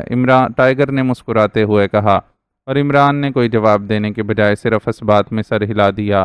اب کیا پروگرام ہے بوس؟ محلے کی حدود سے باہر آتے ہی ٹائیگر نے پوچھا۔ میں تمہیں اس ریستوران میں ڈراپ کر دیتا ہوں جہاں تمہاری کار موجود ہے، تم ان غیر ملکیوں کی تلاش جاری رکھو۔ یہ ورکشاپ والا آئیڈیا بھی تم نے خوب سوچا تھا، اسی طرح شاید کوئی اور آئیڈیا تمہارے ذہن میں آ جائے، عمران نے کہا۔ اوہ، تو پھر آپ مجھے چوک پر ڈراپ کر دیں، میں ٹیکسی میں چلا جاؤں گا، ٹائیگر نے کہا، اور عمران نے سر ہلاتے ہوئے اگلے چوک پر اسے اتارا اور پھر کار آگے بڑھا دی۔ تھوڑی دیر بعد وہ ایک بار پھر دانش منزل پہنچ چکا تھا۔ کچھ پتہ چلا عمران صاحب؟ بلیک زیرو نے عمران کے آپریشن روم میں داخل ہوتے ہی پوچھا۔ ہاں، بات کچھ آگے بڑھی ہے، کسی ٹی ایکس فارمولے اور کسی احسن بیگ اور لیبارٹری کی بات سامنے آئی ہے، عمران نے کرسی پر بیٹھتے ہوئے کہا۔ T x formula? یہ کون سا فارمولا ہے؟ بلیک زیرو نے حیرت بھرے لہجے میں کہا۔ نام کے لحاظ سے تو اس کا تعلق بحریہ سے لگتا ہے، عمران نے سنجیدہ لہجے میں کہا، اور ریسیور اٹھا کر اس نے تیزی سے نمبر ڈائل کرنے شروع کر دیے۔ یس، دوسری طرف سے سرداور کی آواز سنائی دی۔ عمران بول رہا ہوں جناب، عمران کا لہجہ اسی طرح بے حد سنجیدہ تھا۔ اوہ، تم خیریت ہے؟ بے حد سنجیدہ ہو؟ دوسری طرف سے انتہائی حیرت بھرے لہجے میں پوچھا گیا۔ ایک اہم الجھن درپیش ہے، آپ سے یہ پوچھنا ہے کہ کوئی احسن بیگ نام کے سائنسدان سے بھی آپ واقف ہیں جو کسی خفیہ لیبارٹری میں کام کر رہا ہو اور کسی ٹی ایکس فارمولے سے اس کا تعلق ہو، عمران نے اسی طرح سنجیدہ لہجے میں کہا۔ T x formula? اس کے متعلق میرے ذہن میں ایک خاکہ موجود تو ہے، لیکن مجھے یاد نہیں آ رہا کہ کیسے میرے ذہن میں موجود ہے۔ جہاں تک احسن بیگ کا تعلق ہے، یہ نام بھی میرے ذہن میں ہے۔ تم ایسا کرو کہ مجھے آدھے گھنٹے بعد فون کرنا، میں اس دوران معلوم کرنے کی کوشش کرتا ہوں کہ یہ سب کچھ کہاں سے میرے ذہن میں آیا ہے، سرداور نے بھی سنجیدہ لہجے میں کہا، اور عمران نے اوکے کہہ کر ریسیور رکھ دیا۔ گل رخ کو مزید 2 روز تک جیمز کی آمد کا انتظار کرنا پڑا، لیکن 2 روز بعد جب جیمز آیا تو اس کے چہرے پر مسرت کے تاثرات نمایاں تھے۔ ہم نے احسن بیگ کو تلاش کر لیا ہے گل رخ، تمہاری اس کے رشتہ دار کی دی ہوئی ٹپ خاصی مددگار ثابت ہوئی ہے۔ احسن بیگ نے اسے اپنا ایک خاص فون نمبر دے دیا تھا، اس فون نمبر پر احسن بیگ سے ہمارے سامنے اس آدمی سلیم رضا نے بات بھی کی تھی، اور ہمارے کہنے پر سلیم رضا نے اس سے ملنے کی بات کی اور اس کا پتہ پوچھا تو احسن بیگ نے کہا کہ وہ انتہائی مصروف ہے، اس لیے وہ کم از کم 2 روز تک کسی سے نہیں مل سکتا، اور اس کے ساتھ ہی اس نے یہ کہا تھا کہ 2 روز تک سلیم رضا اسے فون بھی نہ کرے، اور اس کے بعد رابطہ ختم ہو گیا۔ ہم نے یہاں آ کر اس فون نمبر کو چیک کرنے کی بے حد کوشش کی، لیکن ایکسچینج میں یہ نمبر ہی نہیں ہے۔ اس کا مطلب ہے کہ اس نمبر کی مدد سے احسن بیگ کو ٹریس نہیں کیا جا سکتا۔ اب یہ تمہاری ذمہ داری ہے کہ تم اس فون پر احسن بیگ سے بات کرو۔ تم اسے کہہ سکتی ہو کہ تم نے یہ فون نمبر سلیم رضا سے حاصل کیا ہے اور تم اسے ملنے پر مجبور کر دو۔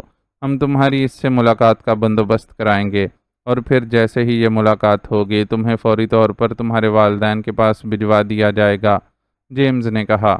ٹھیک ہے، میں اس سے بات کرنے کے لیے تیار ہوں، مجھے یقین ہے کہ میں اسے ملاقات پر آمادہ کر لوں گی، گل رخ نے کہا، اور جیمز نے سر ہلاتے ہوئے جیب سے ایک کارڈ لیس فون نکالا اور اس پر بٹن پریس کر کے اس کے فون پیس کو گل رخ کی طرف بڑھا دیا۔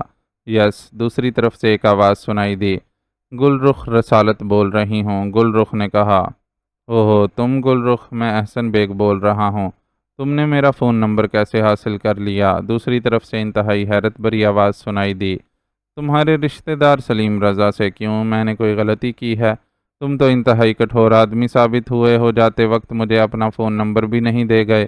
میں یہاں دارالحکومت سے بات کر رہی ہوں، گل رخ نے اٹھلاتے ہوئے کہا۔ اوہ، یہ بات نہیں گل رخ جو تم سوچ رہی ہو۔ میں نے تمہیں بتایا تھا کہ میں سائنسدان ہوں اور ان دنوں میں ایک انتہائی اہم ریسرچ میں مصروف ہوں، اور مجھے اسے فائنل کرنے کے لیے کم از کم 2 ماہ مزید لگیں گے۔ پھر میں تمہیں مزید خود تلاش کر کے تم سے ملوں گا۔ دوسری طرف سے احسن بیگ نے معذرت بھرے لہجے میں کہا۔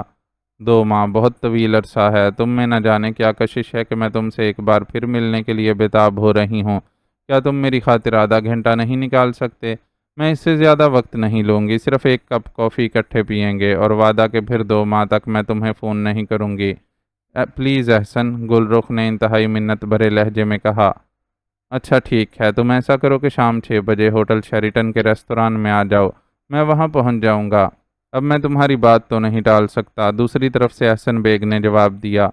اوہ شکریہ احسن، میں پہنچ جاؤں گی، تم فکر نہ کرو، خدا حافظ، گل رخ نے کہا اور بٹن آف کر دیا۔ شکریہ گل رخ، تم نے واقعی تعاون کیا ہے، تم فکر نہ کرو، میں تم سے کیا ہوا وعدہ ہر حالت میں پورا کروں گا۔ جیمز نے مسکراتے ہوئے اس کے ہاتھ سے فون پیس واپس لیتے ہوئے کہا۔ کیا میں تیار ہو جاؤں ہوٹل جانے کے لیے؟ گل رخ نے امید بھرے لہجے میں کہا۔ نہیں، فی الحال تمہارا وہاں جانا مناسب نہیں ہے۔ احسن بیگ کو تمہارا نام لے کر یہاں لے آئیں گے اور پھر تم دونوں کو یہاں سے اکٹھے ہی واپس بھجوا دیں گے۔ تم آرام کرو، جیمز نے جواب دیا اور تیزی سے مڑ کر دروازے سے باہر نکل گیا۔ گل رخ ہونٹ بھینچ کر خاموش ہو گئی، ظاہر ہے اس کے سوا وہ اور کر بھی کیا سکتی تھی۔ لیکن پھر تقریباً 4 روز گزر گئے، لیکن نہ ہی جیمز واپس آیا اور نہ احسن بیگ کے بارے میں کچھ علم ہو سکا۔ کھانا لانے والا ایک گونگا اور بہرا آدمی تھا، اس لیے گل رخ اس سے بھی کچھ نہ پوچھ سکتی تھی۔ لیکن 4 روز بعد اچانک دروازہ کھلا تو کرسی پر بیٹھی ہوئی گل رخ چونک پڑی۔ ایک مقامی آدمی دروازے پر موجود تھا۔ مس گل رخ، آئیے، آپ کی رہائی کا حکم دے دیا گیا ہے، آئیے میں آپ کو آپ کے گھر چھوڑاؤں۔ اس آدمی نے سپاٹ لہجے میں کہا تو گل رخ اچھل کر کرسی سے اٹھ کھڑی ہوئی۔ اس کے چہرے پر جیسے مسرتوں کا طوفان سا امڑ آیا تھا۔ کیا واقعی؟ کیا تم سچ کہہ رہے ہو؟ گل رخ نے یقین نہ آنے والے لہجے میں کہا۔ میں درست کہہ رہا ہوں، باس نے آپ کی رہائی کا حکم دے دیا ہے، آئیے، دیر نہ کیجیے، اس آدمی نے کہا اور گل رخ تیزی سے دروازے کی طرف بڑھ گئی۔ یہ لیجیے، یہ سیاہ نقاب چہرے پر چڑھا لیجیے، یہ باس کا حکم ہے، تاکہ آپ کسی کو ہمارے اس اڈے کے بارے میں معلومات نہ دے سکیں، اس آدمی نے کہا اور ایک نقاب جیب سے نکال کر اس نے گل رخ کی طرف بڑھا دیا۔ گل رخ نے جلدی سے نقاب چہرے پر چڑھایا تو اب اس کی آنکھوں کے سامنے مکمل اندھیرا تھا۔ اس آدمی نے اس کا بازو پکڑا اور اسے کئی راہداریوں میں گھمانے اور کئی بار سیڑھیاں چڑھانے اور اتارنے کے بعد ایک کار میں پہنچا دیا اور کار روانہ ہو گئی۔ تقریباً کار 1 گھنٹے تک مسلسل سفر کرتی رہی اور پھر اچانک رک گئی۔ اب نقاب اتار دیجیے، اسی آدمی کی آواز سنائی دی اور گل رخ نے جو کار کی عقبی سیٹ پر بیٹھی ہوئی تھی جلدی سے نقاب اتار دیا۔ کار سے اتر جائیے اور سنیے، باس نے کہا ہے کہ آپ کی زندگی اب آپ کے ہاتھوں میں ہے، اگر آپ نے زبان کھولی تو پھر آپ کی زندگی کا چراغ ایک لمحے میں بجھا دیا جائے گا۔ ہمارے آدمی ہر وقت آپ کے ارد گرد سائے کی طرح رہیں گے۔ اس آدمی نے جو کار کی ڈرائیونگ سیٹ پر بیٹھا ہوا تھا انتہائی سخت لہجے میں گل رخ سے مخاطب ہو کر کہا۔ ٹھیک ہے، میں کسی کو کچھ نہ بتاؤں گی، اپنے باس کو میری طرف سے شکریہ ادا کر دینا، گل رخ نے جلدی سے کہا اور کار کا دروازہ کھول کر نیچے اتر آئی اور کار ایک جھٹکے سے آگے بڑھ گئی۔ پھر دیکھتے ہی دیکھتے اس کی عقبی سرخ بتیاں ایک موڑ کاٹ کر اس کی نظروں سے اوجھل ہو گئیں۔ رات کا وقت تھا اور جہاں گل رخ موجود تھی وہاں ہر طرف گپ اندھیرا تھا۔ اسے یوں محسوس ہو رہا تھا جیسے وہ اندھیرے کے وسیع سمندر میں اکیلی کھڑی ہو، کسی طرف بھی کوئی روشنی نظر نہ آ رہی تھی اور آسمان پر چونکہ گہرے بادل چھائے ہوئے تھے اس لیے چاند کی روشنی بھی موجود نہ تھی۔ اچانک نقاب اتارنے اور پھر گپ اندھیرے کی وجہ سے پہلے تو اسے کچھ نظر نہ آیا۔ اسے ابھی تک یہی محسوس ہو رہا تھا جیسے اس نے نقاب ابھی پہن رکھا ہو، لیکن پھر آہستہ آہستہ جب اس کی آنکھیں اندھیرے سے قدرے مانوس ہو گئیں تو اسے ارد گرد کے ماحول کا احساس ہونے لگ گیا۔ اس نے دیکھا کہ وہ ایک درمیانی انداز کی سڑک پر کھڑی ہے، اور اس سڑک کے دونوں طرف کھیتوں کا طویل سلسلہ پھیلا ہوا ہے، لیکن ہر طرف خاموشی چھائی ہوئی تھی۔ چونکہ کار کی عقبی روشنیاں کچھ دور جا کر اسے مڑتی ہوئی نظر آئی تھیں، اس لیے وہ سمجھ گئی تھی کہ وہاں سڑک یقیناً مڑ جاتی ہوگی۔ چنانچہ وہ ادھر کو چل پڑی اور پھر واقعی وہاں پہنچ کر اس نے سڑک کو موڑ کاٹ کر دائیں ہاتھ کی طرف جاتے دیکھا، اور وہاں سے دائیں ہاتھ پر کافی دور اسے ٹمٹماتی روشنیاں بھی نظر آنے لگ گئی تھیں۔ وہ تیزی سے ان روشنیوں کی طرف بڑھ گئی۔ جب وہ ان روشنیوں کے قریب پہنچی تو اس نے دیکھا کہ یہ سڑک وہاں بڑی سڑک سے جا کر ملتی تھی، اور وہاں چند چھوٹی چھوٹی کھانے پینے کی دکانیں تھیں، شاید یہ بس اڈا یا کوئی بس اسٹاپ تھا۔ وہ تیزی سے ایک دکان کی طرف بڑھ گئی۔ دکان پر بیٹھے ہوئے ادھیڑ عمر آدمی نے چونک کر اسے دیکھا اور حیرت سے ادھر ادھر دیکھنے لگا، جیسے اسے سمجھ نہ آ رہی ہو کہ جب کوئی بس یا کار بھی نہیں آئی تو پھر اچانک اندھیرے میں یہ کون نوجوان لڑکی کہاں سے نمودار ہو گئی، یہ کون سا اڈا ہے؟ گل رخ نے ہوٹل میں داخل ہوتے ہوئے اس ادھیڑ عمر آدمی سے پوچھا، اعظم نگر، لیکن آپ کہاں سے تشریف لائی ہیں؟ آپ کی کار یا بس تو مجھے نظر نہیں آئی۔ ادھیڑ عمر آدمی نے حیرت بھرے لہجے میں کہا، میری کار یہاں سے کافی دور خراب ہو گئی ہے اور مجھے پیدل چل کر یہاں تک آنا پڑا ہے۔ مجھے دارالحکومت جانا ہے، کیا کوئی بس یا کوئی اور سواری مل سکے گی؟ گل رخ نے ایک کرسی پر بیٹھتے ہوئے کہا، 1 گھنٹے بعد بس آئے گی دارالحکومت جانے والی، وہ صبح آپ کو دارالحکومت پہنچا دے گی۔ عام طور پر تو اس بس میں سیٹ خالی نہیں ہوتی، لیکن میں ڈرائیور کو کہہ کر آپ کو مناسب سیٹ دلوا دوں گا، آپ تشریف رکھیں۔ کھانا یا چائے اگر آپ پسند کریں تو میں آپ کو دے دوں، ادھیڑ عمر نے ہمدردانہ لہجے میں کہا۔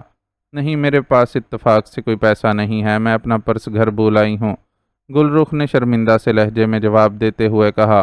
اوہ، کوئی بات نہیں محترمہ، آپ میری مہمان ہیں، آپ بے فکر ہو کر کھائیں پئیں، میری بیٹی بھی آپ جتنی ہے، اس لیے آپ بھی میری بیٹی ہی ہیں، میں کرایہ بھی ڈرائیور کو دے دوں گا، آپ فکر نہ کریں، ادھیڑ عمر نے انتہائی پرخلوص لہجے میں جواب دیا تو گل رخ کے چہرے پر انتہائی تشکرانہ جذبات ابھر آئے۔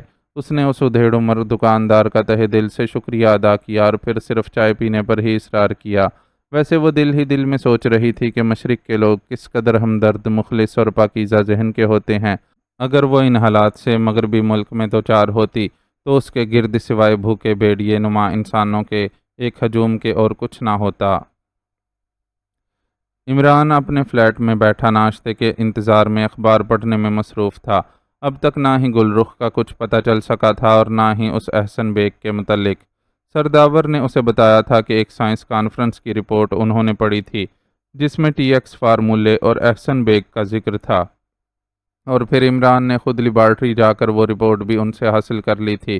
اس رپورٹ میں احسن بیگ کی تقریر درج تھی جس میں اس نے ایٹمک آبدوز میں ٹی ایکس نامی ایک ایسے آلے کی بابت بتایا تھا جس سے یہ آبدوز مکمل طور پر ناقابل تسخیر ہو سکتی تھی۔ اس پر ایٹمک فائر بھی اثر نہ کر سکتا تھا، لیکن رپورٹ میں صرف اشارات تھے۔ عمران نے اس رپورٹ کی مدد سے گریٹ لینڈ میں ہونے والی سائنس کانفرنس کے منتظمین سے بھی رابطہ قائم کیا، لیکن احسن بیگ کے موجودہ پتے کا علم نہ ہو سکا تھا۔ جو پتہ منتظمین کے پاس موجود تھا وہ واقعی کسی دور میں احسن بیگ نامی آدمی کا تھا، لیکن پھر اس نے وہ مکان فروخت کر دیا تھا اور اس کے بعد اس کا کہیں پتہ نہ چل سکا تھا۔ گریٹ لینڈ سے اسے یہ اطلاع بھی مل گئی تھی کہ گل رخ اور احسن بیگ کو وہاں کئی دنوں تک اکٹھا بھی دیکھا گیا تھا، لیکن اس سے بھی اسے کوئی مدد نہ ملی تھی۔ البتہ یہ بات بہرحال واضح ہو گئی تھی کہ بلیک تھنڈر اس احسن بیگ اور اس کے فارمولے ٹی ایکس کی تلاش میں ہے، اور اسی لیے اس نے گل رخ کو بھی اغوا کیا ہے۔ عمران نے بطور ایکس-2 سیکرٹری وزارت سائنس سے بھی بات کی تھی، لیکن وہ بھی کسی احسن بیگ اور اس کی خفیہ لیبارٹری سے واقف نہ تھے۔ اس سے عمران اس نتیجے پر پہنچا تھا کہ احسن بیگ نے یقیناً اپنا آبائی محل نما مکان فروخت کر کے پرائیویٹ طور پر اپنی خفیہ لیبارٹری بنائی ہوئی ہوگی، اور وہ وہاں اپنے طور پر اس ٹی ایکس فارمولے پر ریسرچ میں مصروف ہوگا۔ بہرحال سیکرٹ سروس احسن بیگ اور اس کی لیبارٹری کی تلاش میں مصروف تھی، لیکن ابھی تک اس کا کچھ پتہ نہ چل سکا تھا۔ آج عمران کا خیال تھا کہ وہ ناشتے کے بعد رسالت خان سے ملے گا اور ان سے احسن بیگ کے بارے میں بات کرے گا، شاید وہ اس کے متعلق کچھ جانتے ہوں۔ سلیمان ناشتہ تیار کرنے میں مصروف تھا، اس لیے اس دوران اس نے اخبار پڑھنا شروع کر دیا تھا۔ اسی لمحے ٹیلی فون کی گھنٹی بج اٹھی۔ ارے، اس قدر صبح صبح اخراجات شروع کر دیے، عمران نے چونک کر اخبار ایک طرف رکھتے ہوئے اونچی آواز میں کہا۔ سارے آپ کی طرح تو نہیں ہیں کہ بل کے خوف کی وجہ سے کال ریسیو کرنے سے بھی ڈرتے ہیں۔ دروازے سے ٹرالی دھکیل کر اندر داخل ہوتے ہوئے سلیمان نے منہ بناتے ہوئے کہا، ان کے بل کی ادائیگی باورچیوں کی ذمہ داری ہوتی ہے کہ وہ سودا سلف لانے میں دکانداروں سے جو کمیشن وصول کرتے ہیں اس میں بل بھی ادا کریں، تمہاری طرح نہیں کہ بل میرے ذمہ ڈال رکھا ہے۔ عمران نے منہ بناتے ہوئے کہا۔ فون کی گھنٹی اس دوران مسلسل بج رہی تھی۔ چلیے سودا سلف آپ لایا کیجیے، بل میں ادا کر دیا کروں گا، طے ہو گیا۔ سلیمان نے ناشتے کا سامان میز پر لگاتے ہوئے کہا۔ بالکل طے ہو گیا، بس ٹھیک ہے، تم ایسا کرو کہ سودا سلف کی رقم مجھے دے دیا کرو، عمران نے خوش ہوتے ہوئے کہا۔ رقم؟ دکانداروں نے جب آپ کی شکل دیکھ لی تو پھر واپسی مشکل ہو جائے گی، یہ میرا ہی دم ہے کہ اتنے طویل عرصے سے ان سے ادھار سامان لے رہا ہوں، سلیمان نے منہ بناتے ہوئے جواب دیا۔ ارے پھر یہ معاہدہ نہیں ہو سکتا، اس سے تو اچھا ہے کہ بل ہی ادا کر دیا جائے، اتنی رقم تو بہرحال کچن کی پرانی کیتلیوں سے برآمد ہو ہی جاتی ہے، عمران نے مسکراتے ہوئے کہا، اور اس کے ساتھ ہی اس نے ریسیور اٹھا لیا۔ علی عمران MSc DSc آکسن بغیر ناشتے کے بول رہا ہوں، عمران نے کہا۔ رسالت خان بول رہا ہوں عمران بیٹے، گل رخ واپس آ گئی ہے، میری طرف سے دعوت ہے، ناشتہ ہمارے ساتھ کرو، مجھے بے حد خوشی ہوگی۔ دوسری طرف سے رسالت خان کی مسرت بری آواز سنائی دی تو عمران چونک پڑا۔ گل رخ واپس آ گئی ہے؟ کب اور کس حالت میں؟ عمران نے چونک کر پوچھا۔ ابھی 1 گھنٹہ پہلے آئی ہے، اللہ کا شکر ہے کہ صحیح سلامت ہے، اور اللہ تعالیٰ نے اسے ہر طرح سے محفوظ بھی رکھا ہے، فی الحال تو وہ سو رہی ہے، لیکن اگر تم آ جاؤ تو میں اسے جگا لوں گا، پھر تفصیل سے باتیں ہوں گی، رسالت خان نے کہا۔ آپ کہاں سے فون کر رہے ہیں؟ عمران نے پوچھا۔ ہوٹل لگژری سے۔ کیوں؟ رسالت خان نے حیران ہو کر جواب دیتے ہوئے کہا۔ پھر تو مجھے ناشتہ کر کے آنا پڑے گا، کیونکہ ظاہر ہے وہاں ناشتے میں آغا سلیمان کا بنا ہوا حریرہ بادام اور حریرہ پستہ نہ مل سکیں گے۔ بہرحال مبارک ہو گل رخ کی بخیریت واپسی کی، میں 1 گھنٹے بعد آؤں گا، آپ اس دوران ہوٹل کا ناشتہ کر لیں، جس میں سوائے 2 روکھے توسے، ایک ٹکیا مکھن کے نام پر سفید جھاگ اور رنگ برنگے جیم جیلی کے ساتھ 1 کپ کڑوی چائے بھی ملتی ہے، خدا حافظ، عمران نے مسکراتے ہوئے کہا، اور اس کے ساتھ ہی اس نے ریسیور رکھ دیا، کیونکہ اسے معلوم تھا کہ اگر اس نے فوری ریسیور نہ رکھا تو پھر اسے ان حریروں کی تفصیل بتانی پڑے گی اور اس دوران اس کا ناشتہ ٹھنڈا ہو جائے گا۔ اب آپ نے باقاعدہ حریروں کی پبلسٹی شروع کر دی ہے، سلیمان نے منہ بناتے ہوئے کہا۔ اور کیا کروں، مجھے تو کھانے کو نہیں ملتے، ہو سکتا ہے کسی اور کا فائدہ ہو جائے، عمران نے مسکراتے ہوئے کہا، اور ناشتہ بنانا شروع کر دیا۔ آپ نے جس حسرت سے بات کی ہے اس پر مجھے واقعی بے حد رحم آیا ہے، اگر آپ کہیں تو میں آپ کو حریرہ کوکنار لا دوں، سلیمان نے مسکراتے ہوئے کہا۔ کوکنار؟ وہ کیا ہوتا ہے؟ کہیں مجھے کنارے لگانے کا ارادہ تو نہیں ہے؟ اور تم نے یہ عجیب سے نام کہاں سے رٹ لیے ہیں؟ کہیں کسی حکیم صاحب کے شاگرد تو نہیں ہو گئے؟ عمران نے چونک کر حیرت بھرے لہجے میں کہا۔ آپ نے ڈگریاں تو اتنی لے رکھی ہیں، لیکن علم آپ نے کوکنار کے دانے جتنا ہی حاصل کیا ہے۔ کوکنار خشخاش کو ہی کہتے ہیں فارسی میں، لیکن خشخاش سے مجھے خارش یاد آ جاتی ہے، اس لیے میں اسے کوکنار کہنا پسند کرتا ہوں، بڑی موسیقی ہے اس میں، سلیمان نے مسکراتے ہوئے کہا، اور ٹرالی دھکیلتا ہوا تیزی سے واپس مڑ گیا، اور عمران نے مسکراتے ہوئے ناشتہ کرنا شروع کر دیا۔ وہ یقیناً سلیمان کی اس بات کا جواب دیتا، لیکن اس کے ذہن میں گل رخ کی صحیح سلامت واپسی کا سن کر دھماکے ہو رہے تھے، کیونکہ اگر واقعی گل رخ کو بلیک تھنڈر نے اغوا کیا تھا اور اس اغوا کا تعلق اس فارمولے اور سائنسدان سے تھا، تو پھر اسے اغوا کرنے والے کسی صورت بھی اسے زندہ واپس نہ بھیج سکتے تھے، اور گل رخ کی صحیح سلامت واپسی سے اب تک اس کی حاصل کردہ ساری معلومات کی نفی ہو جاتی تھی، اس لیے وہ ذہنی طور پر خاصا الجھ گیا تھا، اور اس پوائنٹ پر اس کا ذہن خاصی تیز رفتاری سے سوچنے میں مصروف تھا۔ ناشتہ ختم کرنے کے بعد وہ اٹھا اور ڈریسنگ روم کی طرف بڑھ گیا تاکہ ہوٹل لگژری جانے کے لیے لباس تبدیل کر سکے۔ لباس تبدیل کر کے وہ ڈریسنگ روم سے نکلا ہی تھا کہ میز پر رکھے ہوئے فون کی گھنٹی بج اٹھی۔ اس نے سوچا کہ شاید رسالت خان نے دوبارہ فون کیا ہوگا، چنانچہ اس نے جلدی سے آگے بڑھ کر ریسیور اٹھا لیا۔ علی عمران بول رہا ہوں، عمران نے سنجیدہ لہجے میں کہا۔ ٹائیگر بول رہا ہوں باس، دوسری طرف سے ٹائیگر کی آواز سنائی دی تو عمران چونک پڑا، کیونکہ اتنے سویرے ٹائیگر کی طرف سے کال آنا اس کے لیے حیران کن بات تھی۔ یس، کیا بات ہے؟ عمران نے پوچھا۔ باس، میں نے وہ ٹھکانہ تلاش کر لیا ہے جہاں گل رخ کو رکھا گیا ہے، دوسری طرف سے ٹائیگر نے جواب دیا۔ اوہ اچھا، کیا تفصیل ہے؟ عمران نے کہا، بوس، دارالحکومت سے ملحقہ قصبے عالم نگر کے ایک مکان میں گل رخ کو رکھا گیا ہے۔ مجھے اس کی اطلاع اس طرح ملی ہے کہ عالم نگر قصبے کی ایک اپنی ٹیلی فون ایکسچینج نہیں ہے۔ دارالحکومت کی مین ایکسچینج میں اس کے لیے لائنیں مخصوص کر دی گئی ہیں، اور فون ایکسچینج میں نے چند آدمیوں کو باقاعدہ اس بات کی ہدایت کر رکھی تھی کہ کوئی ایسی کال اگر وہ اٹینڈ کریں جس میں گل رخ کا نام آئے تو وہ اس فون کا محل وقوع چیک کریں اور پھر مجھے فوری اطلاع دیں۔ اور بوس، ابھی چند منٹ پہلے فون آپریٹر میرے ہوٹل میں آیا ہے۔ اس نے مجھے بتایا ہے کہ 4-5 روز پہلے عالم نگر سے آنے والی ایک کال بذات خود گل رخ نے کی تھی، لیکن اس آپریٹر کی ڈیوٹی ختم ہو رہی تھی، اس لیے اس نے سوچا تھا کہ وہ براہ راست مجھے آ کر بتائے گا، لیکن راستے میں اس کی ویگن کا ایکسیڈنٹ ہو گیا، وہ بے ہوش ہو کر ہسپتال چلا گیا۔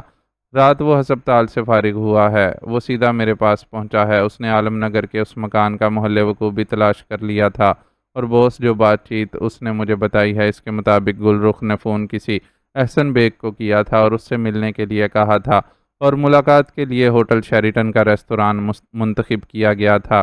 ٹائیگر نے تفصیل بتاتے ہوئے کہا، اس آپریٹر سے احسن بیگ کا نمبر اور اس کا محل وقوع معلوم کیا؟ عمران نے پوچھا۔ یس بوس، جس فون نمبر پر احسن بیگ کو کال کیا گیا ہے وہ حکومت کی طرف سے دیے گئے اسپیشل نمبروں میں شامل ہے۔ مطلب ہے کہ وہ نمبر نہ ہی ڈائریکٹری میں درج کیا جاتا ہے اور نہ ہی انکوائری آپریٹر کو اس کا علم ہوتا ہے۔ اس کی مشینری بھی علیحدہ اور مخصوص ہوتی ہے۔ بہرحال میرے آدمی نے بھاری رقم کے لالچ میں اس فون کا محل وقوع معلوم کر لیا تھا۔ یہ نیول کالونی سے ملحقہ ایک پرائیویٹ کالونی اکبر ٹاؤن کی کوٹھی نمبر 26 میں نصب ہے۔ ٹائیگر نے جواب دیا، ٹھیک ہے، تم فوری طور پر اس کوٹھی کو چیک کرو، میں ہوٹل لگژری جا رہا ہوں۔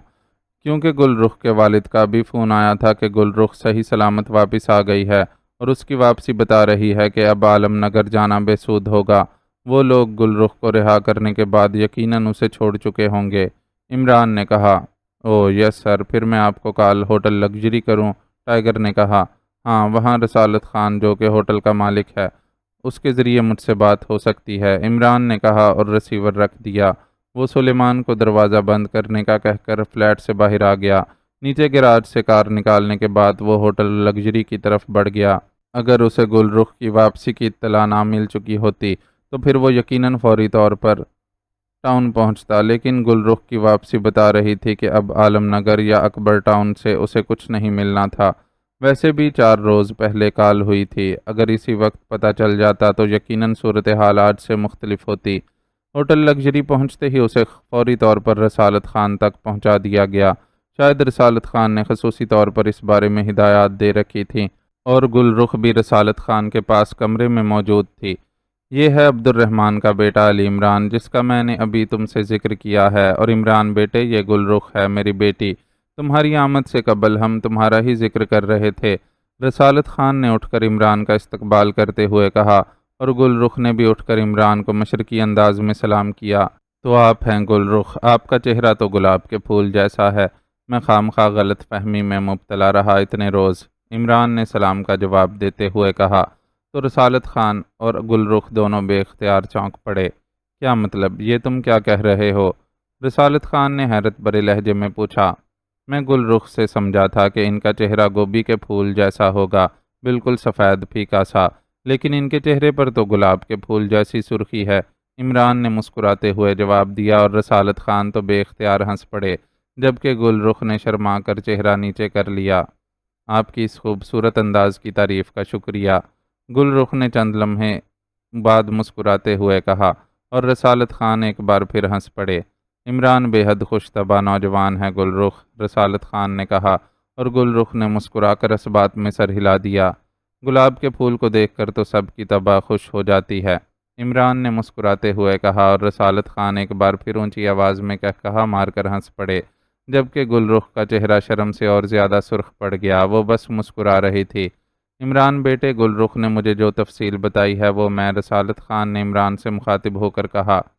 تفصیل مجھے معلوم ہے مس گل رخ، آپ یہ بتائیں کہ آپ کی ملاقات ہوٹل شیریٹن میں احسن بیگ سے ہوئی تھی یا نہیں؟